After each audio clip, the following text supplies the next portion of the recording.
মহামান্য সভাসদ, আমি প্রেম চাইতে আসিনি আপনাদের রুদ্ধ দুয়ারে, ভিক্ষাও নয়। ঝকঝকে কার্পেটে মোড়ানো হিম শীতল রংমহল, লাল নীল পেয়ালা হাতে উর্বশী তনয়া দুলে দুলে বসন্ত বিলায়। মৃদলে সুমধুর রাগ সঙ্গীতে মুখরিত স্বর্গালয়, আধো আলো আধো অন্ধকার।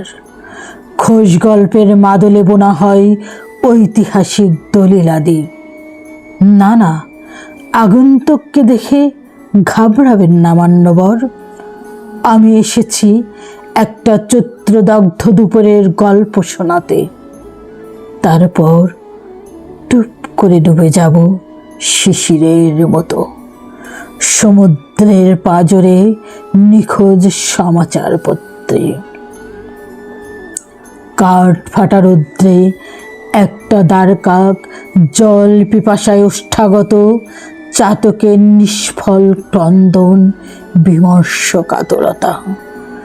কাঠকোড়ানি বৃদ্ধার বীতশ্রী কোকড়ানো চামড়ায় দরদরিয়ে ঝরা নোনা জল।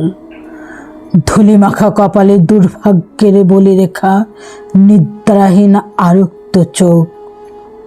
চৌচে রুক্ষ মাটিতে এক ফোঁটা বৃষ্টির প্রার্থনা। কৃষকের হতবিহ্বল বিমূর্ত চাহনি। মাঠের শেষ প্রান্তে কঙ্কাল সার বট গাছের ছায়াতলে রাখালের কোল ঘেঁষে একটা কুকুরের কুণ্ডুলি পাকানো ধুলো মাখা শরীর। বিরান ভূমি খাঁখা রৌদ্রতাপ অগ্নিবায়ু, পিঁপড়ার ব্যতিব্যস্ত ছোটাছুটি।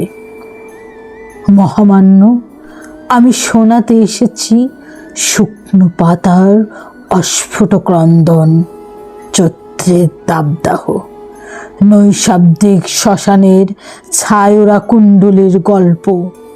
আমি এসেছি দুর্গম মরুর পথে এক ফোঁটা জলের প্রার্থনা নিয়ে।